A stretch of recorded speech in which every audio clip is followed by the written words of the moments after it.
Ortho Ayurvedic oil and capsule. अब दर्द भी घुटने टेकेगा। लखनऊ में सीएम योगी ने किया जनता दर्शन। सीएम योगी ने फरियादियों से मिलकर सुनी समस्या। अधिकारियों को समस्या का समयबद्ध निस्तारण और कार्यवाही का निर्देश दिया। गंभीर बीमारियों में इलाज के लिए दी जा रही आर्थिक सहायता। आईपीएस आशुतोष मिश्रा की मां की हत्या लूटपाट के इरादे से हत्या की आशंका।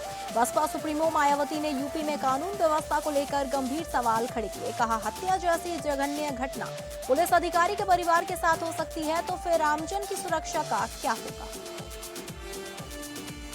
सावन के तीसरे सोमवार और नागपंचमी पर उमड़ा शिव भक्तों का सैलाब। बरेली में सातों नाथ मंदिर में भक्तों की भीड़। हेलीकॉप्टर से प्रशासन ने की पुष्प वर्षा। वहीं हर हर महादेव के जयकारे से गूंजा कानपुर का प्रसिद्ध परमठ स्थित बाबा आनंदेश्वर महादेव मंदिर।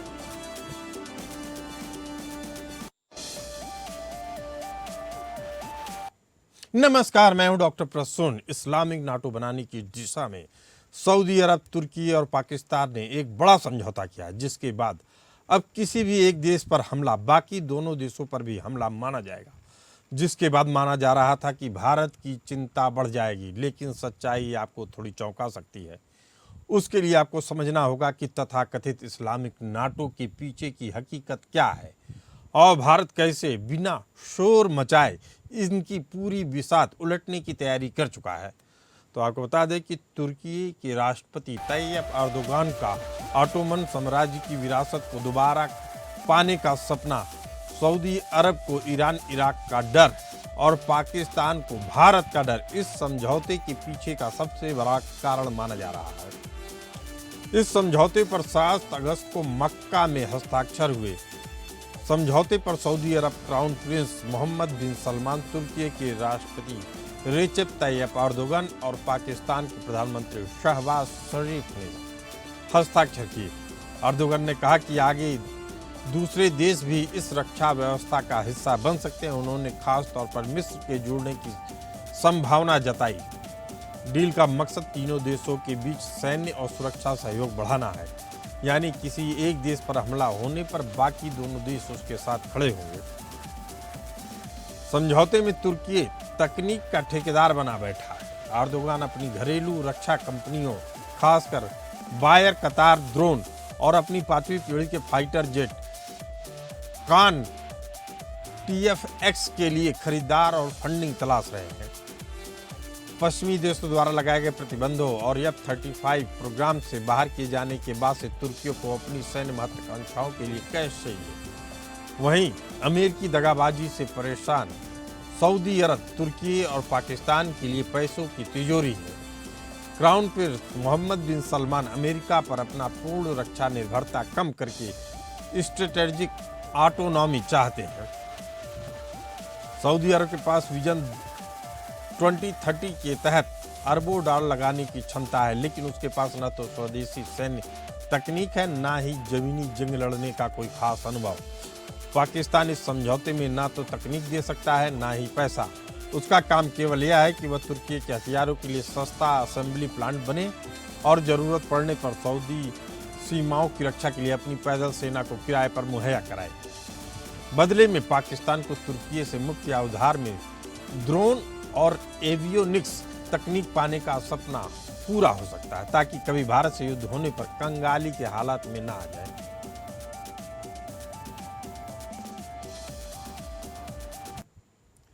आपको बता दें कि पाकिस्तान और सऊदी अरब के बीच सैन्य सहयोग करीब 60 साल पुराना है। 7 अगस्त 1967 को इसके तहत पाकिस्तान ने सऊदी सेना को ट्रेनिंग, तकनीकी मदद और सैन्य सलाह देने की जिम्मेदारी ली। 1982 में दोनों देशों ने एक और सुरक्षा समझौता किया, जिसके तहत सऊदी अरब में पाकिस्तानी सैनिकों की तैनाती और सऊदी सैनिकों की ट्रेनिंग का रास्ता मजबूत हुआ। लेकिन यह समझौता जो अब हुआ है यह अलग है। यह समझौता है कि अगर पाकिस्तान पे हमला होता है तो सऊदी अरब और तुर्की मिलकर भारत पर हमला करेंगे। अब इसकी कितनी सच्चाई होगी यह देखने वाली बात होगी, लेकिन भारत की विदेश मंत्रालय प्रवक्ता रणधीर जायसवाल ने कहा है कि भारत अपने हितों की सुरक्षा के लिए जरूरी कदम उठाएगा। भारत ने इसे काउंटर करने के लिए 3 डायमेंशनल चक्रव्यूह रचा है। आपको बता दें कि तुर्की के घातक ड्रोनों और इलेक्ट्रॉनिक जैमिंग सिस्टम की सीधी खेप पाकिस्तान को मिलना, जिसका इस्तेमाल येलो सी और पश्चिमी सीमा पार घुसपैठ और तनाव बढ़ाने के लिए किया जा सकता है। पाकिस्तान का दावा है कि वह तुर्की के कान प्रोग्राम का आधिकारिक पार्टनर बनकर भारतीय वायुसेना के मुकाबले स्टेल्थ फाइटर हासिल कर लेगा। इसके अलावा कश्मीर और मानवाधिकारों के मुद्दे पर इस्लामिक सहयोग संगठन और अंतर्राष्ट्रीय मंचों पर पाकिस्तान को एक नया त्रिपक्षीय दबाव समूह खड़ा करने का मौका मिल गया है। भारत ने इससे निपटने के लिए तुर्की के विरोधियों को मजबूत कर रही है। सऊदी के खजाने पर चोट करने की रणनीति है, वहीं पाकिस्तान को सीधे ललकारने की नीति पर भी भारत अभी कायम है। भारत ने तुर्की के पारंपरिक प्रतिद्वंदियों ग्रीस, साइप्रस के साथ अपनी रणनीतिक और नौसैनिक संबंध को अभूतपूर्व स्तर पर पहुंचा दिया है। जबकि तुर्की और अजरबैजान ने पाकिस्तान के साथ जुगलबंदी दिखाई, तो भारत ने अर्मेनिया को Pinaka multi barrel rocket system, Akash air defence missile और 155 mm हावित्जर तोपें बेचकर तुर्की के पूरे काकेकस प्रभाव पर सीधी चोट की है। वहीं सऊदी अरब पूरी अच्छी तरह जानता है कि पाकिस्तान एक डूबता हुआ बैंक है, जबकि भारत 1.4 अरब आबादी वाला दुनिया का सबसे बड़ा ऊर्जा और रिफाइनरी बाजार है। युद्ध के समय सऊदी अरब कभी भी पाकिस्तान के चंद जनरलों के लिए भारत के साथ अपने $40 अरब के द्विपक्षीय व्यापार और आर्थिक भविष्य को दांव पे नहीं लगाएगा, ऐसा कयास है। तुर्की के ड्रोनों को खाक में मिलाने के लिए भारत की सीमा पर S-400 ट्रायम्फ, स्वदेशी आकाश एनजी और समर और इजराइल विकसित बराक 8 की अभेद दीवार तैयार है। साथ ही DRDO का D4 anti drone laser system भी तैनात हो चुका है। पाकिस्तान जब तक किसी दूसरे के फाइटर जेट के पुर्जे जोड़ने की भीख मांगेगा, तब तक भारत अपने तेज MK-1A, MK-2 upgraded Rafale fleet और स्वदेशी 5वीं पीढ़ी के फ्लीट के साथ प्रोजेक्ट को ऑपरेशनल दिशा दे चुका होगा। इतिहास गवाह है कि जंग कागजी मोर्चों पर और उधारी के हथियारों से नहीं, बल्कि अपनी छाती के बारूद और देश की आर्थिक ऋण से लड़ी जाती है। पाकिस्तान चाहे कितने भी मुल्कों के साथ मिलकर मीडिया के जरिए अपनी छवि बदलने की कोशिश कर रहा हो, हकीकत यही है कि जब तक जेब में खुद का सिक्का ना हो, तब तक किराए के घोड़ों पर सवार होकर पानीपत का युद्ध नहीं जीता जा सकता।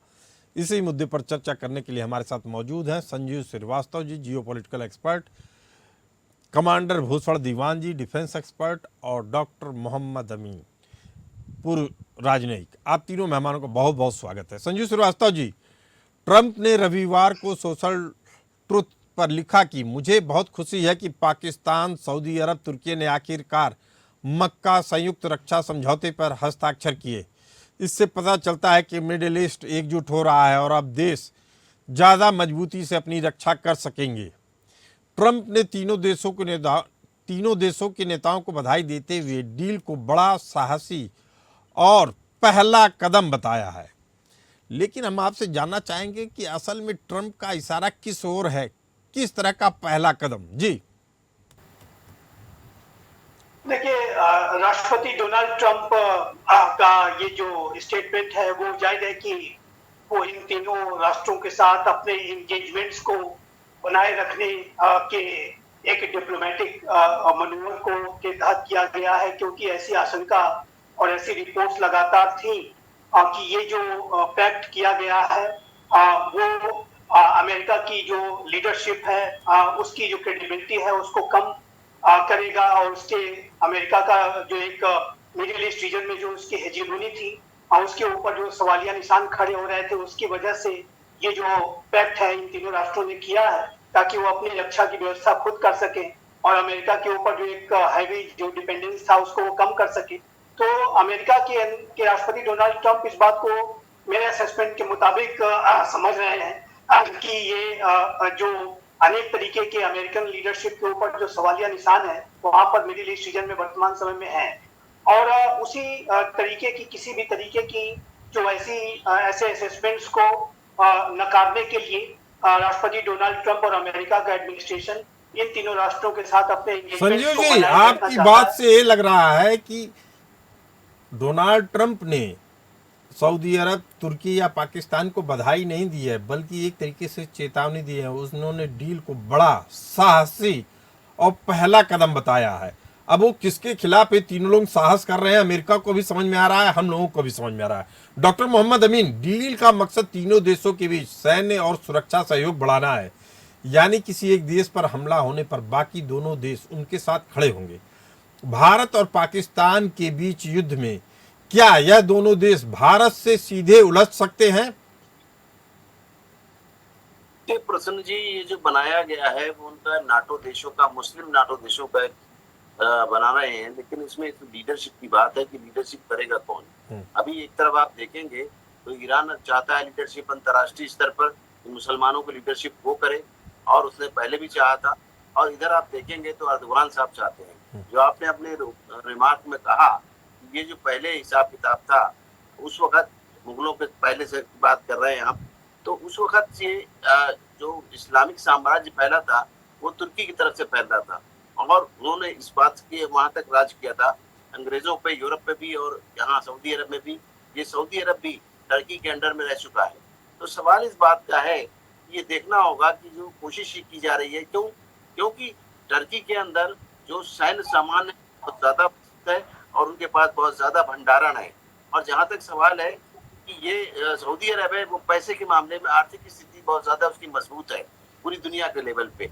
और जहां तक शायद पाकिस्तान, तो पाकिस्तान एक गरीब देश है, लेकिन उसके पास जो लोग हैं लड़ाके, या उसके पास जो आतंकवादी गतिविधियां रही है जिसका इतिहास रहा है, उसकी वजह से उसके पास एक जो सैन्य क्षमता है, उसकी सैन्य क्षमता को, जिसके पास की कुछ ना तो गंवाने के लिए ना देने के लिए, सिर्फ उस सैन्य क्षमता को। डॉक्टर मोहम्मद अमीन साहब, आप चूंकि सऊदी अरब में भी काम कर चुके हैं, इसलिए पूछ रहा हूं, क्या भारत पाकिस्तान के बीच युद्ध में क्या ये दोनों देश सीधे तौर पे भारत से उलझेंगे इस समझौते के बाद भी? वही मैं बताना चाह रहा हूँ आपको कि ये तो अपनी इन्होंने इस तरह से पॉलिसी करके बनाया है, लेकिन जहां तक सवाल है सऊदी अरब का हमारे देश से बहुत पुराना संबंध है। और जहां तक सवाल है पाकिस्तान का, कि अगर पाकिस्तान हिम्मत नहीं करेगा हमारे देश से लड़ाई लड़ने की, तो उसको अभी सिंदूर का ऑपरेशन मिल गया है। और जहां तक रहा सऊदी अरब साथ तो है। कारण क्या है कि अभी जो ईरान के हमले हुए वो गल्फ कंट्रीज पे हुए, तो इस देखते हुए कि अब नहीं रहा उसका ग्रिप, जिसको कहना चाहिए अमेरिका का, इसलिए अमेरिका का ग्रिप जो ढीला पड़ा है, तो इन्होंने अपनी ताकत बनाई है। लेकिन ये हमारे देश के विरुद्ध नहीं आ सकता सऊदी अरब, ये मेरा पूरा विश्वास है। और तुर्की तो सवाल ही नहीं उठता ना, तुर्की नहीं आएगा। आपको मैं बता रहा हूँ, ये दोनों देश हमारे देश के खिलाफ नहीं आएंगे, क्योंकि जानते हैं कि हमारे देश की शक्ति इस वक्त क्या है, हमारी आर्थिक स्थिति क्या है, और वैश्विक स्तर पर हमारे देश की। कमांडर भूषण दीवान जी हमारे साथ मौजूद हैं।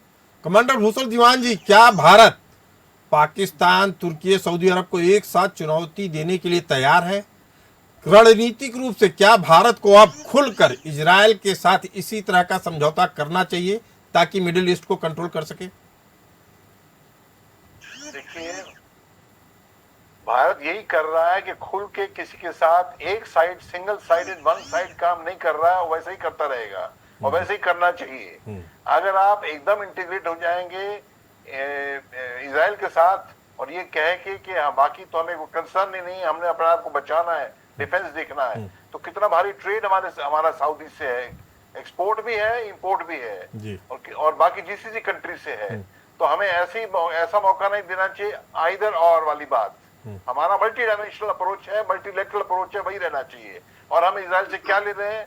हमारे जो भी दुश्मन है, हमारे दुश्मन गल्फ तो है नहीं, जो भी चाइना के पोटेंशियल एडवर्सरी है, इंडिया, इंडो पैसिफिक है, तो जो हमें साजो सामान इजराइल से मिलता है, हाईटेक रेडार, सोनार और कमांडर भूषण दीवान जी, इस समझौते का क्या मायने निकाला जाए भारत के लिए?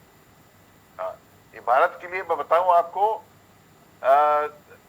टर्की तो पहले भी काम करता रहा है, ड्रोन्स और कैपेबिलिटी और मॉरल सपोर्ट टर्की देता रहा है पाकिस्तान को।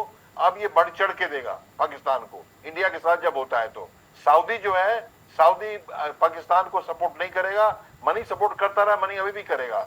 सऊदी अरेबिया को जो 2030 जो विजन उनका है बड़ा क्लियर है, MBS का और UAE का भी, बाय द वे, कि ये एक मॉडर्न कंट्री बनना है। मॉडर्न कंट्री बनने के लिए उन्होंने क्या करना है, जो रिश्ते इंडिया के साथ हैं, टेक्नोलॉजी एक्सेस के और ट्रेड के, एनर्जी कैसे बढ़ानी है आपने, और इंफ्रास्ट्रक्चर कैसे बढ़ाना है। लेकिन Short-term कमांडर term- भूषण दीवान जी, ये जो रक्षा समझौता हुआ है, मक्का रक्षा संयुक्त रक्षा समझौता, इस पे अभी और भी सवाल बनते हैं इस्लामिक नाटो गठबंधन की और भारत की रक्षा तैयारियों की। हमारे साथ मौजूद हैं संजीव श्रीवास्तव जी, जियोपॉलिटिकल एक्सपर्ट। संजीव जी, क्या यह समझौता असल में अपने अपने देशवासियों को फील गुड कराने का फैक्टर है? कई बार बैठकों में ठोस नतीजे या समझौते भले से न निकले, लेकिन दुनिया को दिखाने के लिए कि सब कुछ ठीक है, दोनों पक्ष एकजुट हैं, हाथ मिलाने या मुस्कुराते हुए फोटो ऑफ किया जाता है। फोटो ऑफ का मतलब होता है कि काम कुछ ठोस हुआ नहीं, केवल कैमरे के सामने दिखावा और नैरेटिव क्रिएट किया जा रहा है। कुछ ऐसा ही है? बिल्कुल आपने ठीक कहा प्रसून जी कि ये पास्चरिंग ज्यादा है, फोटो ऑप है, और अपने अपने देश की जनता को भी ये दिखाने के लिए कि हम कमजोर नहीं है, हमारे साथ ये भी खड़ा है, वो भी खड़ा है, ये सब जो इम्प्रेशन देने के लिए और अपने डोमेस्टिक कॉन्स्टिट्यूएंसीज को भी एड्रेस करने के लिए ये किया जा रहा है। लेकिन इस पूरे समझौते का जो आधार है वो बहुत ही ज्यादा कमजोर है। पहले तो जैसे कि आपने अपने वक्तव्य में कहा भी कि सऊदी अरबिया और टर्की की आपस में ही राइवलरी है, तो इस्लामिक वर्ल्ड का लीडर कौन बनेगा? क्योंकि टर्की के राष्ट्रपति अर्दोगान को लगता है कि पुराने जो ऑटोमान एम्पायर का जो समय था उसको रिवाइव करना चाहिए, एक नया ऑटोमान एम्पायर बनाना चाहिए। तो ऐसे में वो मुस्लिम वर्ल्ड की लीडरशिप हासिल करने के लिए यहाँ वहाँ अनेक तरीके के गठजोड़ करने की कोशिश पहले से करते रहे हैं, जिसको लेकर के सऊदी अरबिया कभी भी खुश नहीं रहता है, यूएई खुश नहीं रहता है, क्योंकि मुस्लिम वर्ल्ड के स्थापित लीडर्स हैं और उसको टर्की ने लगातार चैलेंज करने की कोशिश की है। तो पहला तो ये कि आपस में जो सुन्नी जो इस्लामिक वर्ल्ड है उसमें भी जो दरारें हैं, और पाकिस्तान जो है दो नावों की सवारी करता रहा है। पहले भी हमने देखा है कि कई बार पाकिस्तान, जब इमरान खान की सरकार थी तो सऊदी अरबिया एक बार टर्की के पाकिस्तान के बढ़ते हुए एंगेजमेंट्स की वजह से बहुत नाराज हुआ था और उसने अपने कर्ज के दिए गए पैसे भी वापस मांगे थे, क्योंकि कभी जो है उस समय की जो सरकार है वो टर्की के खेमे में जाके बैठती थी, कभी वो सऊदी अरेबिया के खेमे में जाके बैठती थी। तो ये जो पाकिस्तान जो अपनी अवसरवादिता, सत्ता लोलुपता, धन लोलुपता के लिए कुख्यात है, वो मुस्लिम वर्ल्ड के अंदर भी उसने दो नावों की सवारी करने दो नावों की सवारी तो कर रहा है, लेकिन बड़ा सवाल यह है डॉक्टर मोहम्मद अमीन साहब, सऊदी अरब का भारत के साथ 40 अरब डॉलर से ज्यादा का व्यापार और IMEC कॉरिडोर जैसे भविष्य के प्रोजेक्ट को देखें तो आखिर सऊदी अरब की तरफ से भारत की चिंताओं को क्यों अनदेखा किया जा रहा है? क्यों इस तरह के सैन्य गठबंधन में भारत की सुरक्षा चिंताओं को नजरअंदाज किया गया? डॉक्टर मोहम्मद अमीन। देखिए, जहां तक सवाल है, सऊदी अरब के अंदर हमारे बहुत से भारतीय काम करते हैं, चाहे वो टेक्नोक्रेट हो, चाहे वो आप देखिएगा मेडिकल के हो, टेक्नीशियंस हो, और इवन वहां पर जो भी मेडिकल के हैं, पैरामेडिकल हैं, और भी इंजीनियरिंग के हैं, और AI के भी हैं, और समझिए कि इलेक्ट्रॉनिक के भी हैं, और हर तरीके से कंप्यूटर्स के भी जितने इंजीनियर्स वहाँ ज्यादा काम कर रहे हैं वो हमारे देश के ही हैं। बहुत कुछ हमारे ऊपर निर्भरता है, एक्सपोर्ट इम्पोर्ट की जो बात है वो तो है ही है, कितने डॉलर्स का हम यहाँ से एक्सपोर्ट कर रहे हैं और हमसे क्या लेते हैं, हम उससे ज्यादा कुछ लेते नहीं, हम सिवाय उनको देने के अलावा हमारा काम, उनकी यूनिवर्सिटीज को हम लोग मैनेज कर रहे हैं, ये हमारा पूरा समझौता है। लेकिन ये जो बात हो रही फोटो ऑप्स की, जो आपने कहा बिल्कुल सही बात है, फोटो ऑप्स के लिए ही सऊदी अरब के साथ है। देखिए आप अंदर खाने आप देखेंगे तो टर्की से भी ज्यादा उसकी ज्यादा बनती नहीं। क्यों? तो टर्की उनका रूलर रहा हुआ है, यानी उनके ऊपर शासक रहे हैं वो, और उन्होंने वहाँ रेल तक, मदीने तक रेल पहुंचाई थी। और जितने चीजें मैंने देखी है, इस्तांबुल गया हूँ तो इस टर्की के अंदर, इस्तांबुल में दो काबा म्यूजियम के अंदर उनके सारे, इवन जहाँ काबा पैक्ट हुआ है, काबा मक्का का दरवाजा जो मेन है वो भी उनके यहाँ रखा हुआ है। तो वो बहुत सी चीजें यहाँ से ले गए हैं, तो अंदर से तो दिल नहीं है उनका, लेकिन ऊपर से दिखाने के लिए दिखाने के लिए जनता को एक मैसेज देने की कोशिश है। लेकिन फिर भी कमांडर भूषण दीवान जी, भारत को हमेशा युद्ध के समय 2 फ्रंट वॉर पर अलर्ट रहने के लिए बोला जाता है, यानी पाकिस्तान के साथ युद्ध हो तो चीन को लेकर भी सतर्क रहने की सलाह दी जाती है। ऐसे में भारत क्या अब 5 मोर्चों के लिए तैयार है, जिसमें बांग्लादेश और सऊदी अरब और तुर्की भी शामिल है? जी तैयार होना ही पड़ेगा, पर ये जो चैलेंज आने वाला है, आपको बता दूं, जीसीसी का तो यूएमसी भी, यूनिफाइड मिलिट्री कमांड भी है आप इन बतर में, सऊदी में। ये टटोल रहे हैं, आप कह रहे हैं दिखावा कर रहे हैं आपसे आवाम को, वो भी है, पर टटोल रहे हैं। सऊदी के पास मिलिट्री पावर जीरो है, पैसा है। टर्की के पास मिलिट्री पावर है और नेटो का भी सिस्टम प्रोसेस का कनेक्शन है। पाकिस्तान तो भिखमंगा है, जोड़ रहे हैं, और चीन का भी इस्तेमाल कर रहे हैं वेपन्स। अगर चैलेंज आएगा हमारा इसको हमारे ऊपर इंडिया पे, तो 10-15 साल के बाद आएगा, तो तब देखी जाएगी। बहुत लॉन्ग टर्म प्लान है। आपको मालूम है इनकी तो यूनिफाइड मिलिट्री कमांड के साथ साथ 30 जुलाई को वो बाबल मांडे रेड सी को एडन को बचाने के लिए 14 कंट्री ने साइन भी किया है, जिसमें बांग्लादेश भी है, कोमोरोस भी है, नाइजीरिया का भी कहा जाता है, जॉर्डन भी है। हालांकि जॉर्डन में एक दूसरे को मिलते नहीं है। तो ये सब टटोलने का काम हो रहा है। क्यों? अब इन्होंने खुद अपनी कर चले हम फिदा जानो तन साथी हो, अब तुम्हारे हवाले वतन साथी हो। ये हमें इन्होंने संभालना है खुद, अमेरिका से पैसे दे के और संभाल के, और खुद ईरान से लड़ना है, खुद सिक्योरिटी करनी है। मैं यहाँ तक भी कहूंगा ईरान भी इस डेवलपमेंट से बहुत खुश है।